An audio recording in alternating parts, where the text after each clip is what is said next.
What's up, guys? JP here, and I got my cousin with me, Brandon. my cousin Brandon. We just did the House of a Thousand Corpses review, and I figured we would do a Rob Zombie double feature kind of thing. House of a Thousand Corpses and the sequel, The Devil's Rejects. Now, this is a Blu-ray here, and if you remember back a couple of my DVD updates ago, I bought this and I never watched it. I just opened it up to watch with him, and it doesn't freaking work at all. I popped it in a Blu-ray player and it just doesn't work. It was brand new when I bought it. I bought it from Amazon or Walmart, one of them, and for some reason it just won't play. I did look it up. It did say like some people was having problems with some of the older Lionsgate releases. If anybody knows why it won't work or if there's a way to make it work, because I would like to watch it, um, let me know. But I just think it's kind of bullshit that, like, you know, I got like 20-year-old VHSs that still work fine. And this is supposed to be like top of the line, like Blu-ray and stuff. I don't see why there should be a problem with it working. The disc is not scratched one bit. It's brand new. But anyway, we had to rent it on Vudu, so he could watch it because we was in the mood to watch it. I guess we'll do the review now. I'm just going to sit this down. I know he's holding it up. I didn't really watch the Blu-ray. So The Devil's Rejects basically picks up after the House of a Thousand Corpse film. Um, you know, we see a bunch of police roll up to the house, and what happens The next? police are surrounding the house. They count. They start counting, telling them to come out. They don't come out. So they throw some tear gas in there, and they just start shooting. Yeah, big firefight between the family, which is pretty cool because this movie's right at the beginning. It starts going, a big firefight. The one tall guy, I forget his name from the first one. Right off the bat, he gets killed. And then you have Otis and Baby escape, and Mother Firefly's left there. The cops get her. Um, so you got the Firefly family on the run, and then it cuts to Captain Spaulding, and he's Baby and Otis basically call him, and they're supposed to rendezvous at a what was it, a motel or something? Yeah. Yeah. Okay, so this movie was directed by Rob Zombie, written by Rob Zombie. I'm pretty sure. It was written by Rob Zombie. Came out. Do you remember what year it came out? No. 2005, I think. Came out in the year 2005. Was this the first time you seen this Yeah. one? It was. Yep. Okay, now do you think that this one was better than House of a Thousand? Yeah, a lot better. A lot better. Yeah. I agree. I think this is Rob Zombie's best film. I think that but one thing, House of a Thousand felt a little bit more like a horror film than The Devil's Rejects does. The Devil's Rejects doesn't feel, as much of a scary, like, kind of horror film. Do you agree with that? Yeah. You think that House of a Thousand? Yeah, this one seems like more of like an action. Yeah, there's a little bit of action going on in there, especially with the the gunfight right at the beginning and stuff. This one, I think Rob Zombie, this is I think that if he stuck to original films, because a lot of people don't like the Halloween remake, even though I think it's great. I think that this movie was perfect. It was unique. This one didn't feel like another movie, like how House of a Thousand sort of felt like a Texas Chainsaw Massacre style film.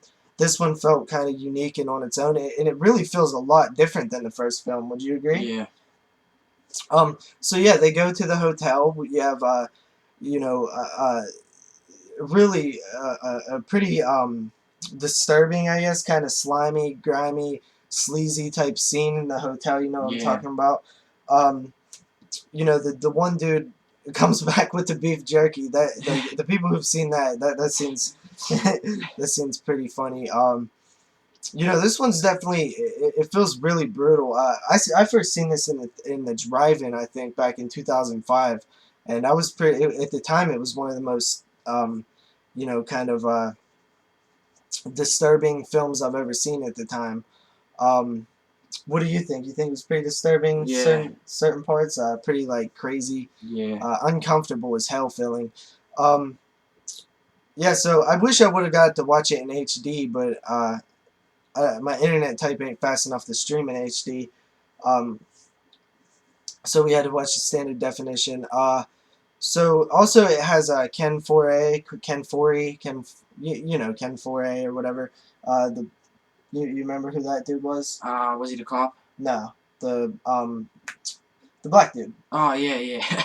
Yeah, the guy who owns this the whorehouse type thing. That dude, I love Ken Foray. He's a really cool. You know, I loved him in Texas Chainsaw Massacre 3. You know, Dawn of the Dead. All the stuff he's been in. Who was your favorite? Was your favorite character still Otis in this one, or? No, I liked Captain Spaulding when he headbutted that girl. Yeah, that was pretty good. I liked the scene with Captain Spaulding when he gets in the car with the kid, and he's like, Well, you "What's the don't matter, little boy? Don't you like clowns? Aren't we fucking funny?" like. Yeah, that scene was funny. You know, there is some comedy in here, but it's not like a full blown. The comedy stays out of the horror. There's the horror, and then it's more dark comedy too. Would Yeah. you agree on that? Yeah. So did I ask you what your favorite scene was? My favorite scene had to be like when he headbutted that girl. Oh, she's just running up to him and he just headbutts him. Yeah. My favorite scene, besides the end, because the end is just amazing in my opinion. I think it was ended perfectly. Yeah. What do you think? Yeah. I think it was real. The ending was really well done. I know a lot of people talk about the ending of this movie. I think it's one of my favorite endings in a horror movie. But my other favorite scene was the scene where Otis takes the two what was his name, Roy, or Yeah, it was Roy. Roy and what was the other dude's name? I don't even remember. I just remember Roy. Yeah, Otis called him something, but I forget what it was. Shit stain. Shit. Yeah. Okay. So when he takes him out there to the looking for them guns that he buried. That whole scene was really good. You know, I'm the devil and I'm here to do the devil's work. That was some really good writing. All the acting in this movie was pretty solid to me. You know, it's just it's one of my favorite. I believe it was number 17 in my top favorite horror films of all time.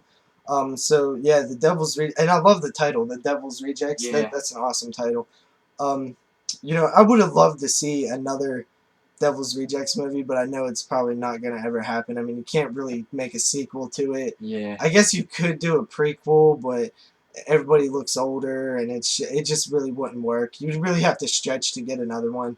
I really wish he would have kind of maybe, even though it would have, you know, took away the awesome ending, it would have been cool if he left it open and made it a trilogy. But you got anything else you really want to say about it? It's a pretty good movie. Was it? Would you consider it one of your favorite horror films? Yeah, definitely. Yeah, I agree. You know, really just an amazing movie. I am a fan of Rob Zombie. I know a lot of people says he makes white trash movies and stuff. Um, I don't know. I really disagree with people like that. But you know, everybody's entitled to their own opinion, I guess. I just really think The Devil's Rejects is an amazing movie. The Blu-ray does have some special features. It has audio commentary, um, with the director, Bill Moseley, Sid Haig, deleted scenes. But this Blu-ray, man, that really kind of pisses me off. You know, I don't know if I want to rebuy another Devil's Rejects Blu-ray or just get the DVD. Does anybody else have the Blu-ray? Like, did anybody else have a problem with it? I'd like to know. And that's pretty much our review. Got anything else to say? Thanks for watching. Thanks for watching. Oh, another thing, I'm gonna try to get him up here. There's I think a Friday the 13th this month, right? Yeah. And we're thinking about doing a video, a Friday the 13th marathon video or something. So, you know, that should be cool. He likes the Friday the 13th films. We'll probably talk about our favorite kills and our favorite characters and stuff. Hopefully, if everything goes well, we'll do that. for this Friday the 13th. We'll do a big marathon all day long. And that's pretty much it. Thanks for watching. Leave us a comment. Anything else? Thanks for watching again. Alright, peace out, guys.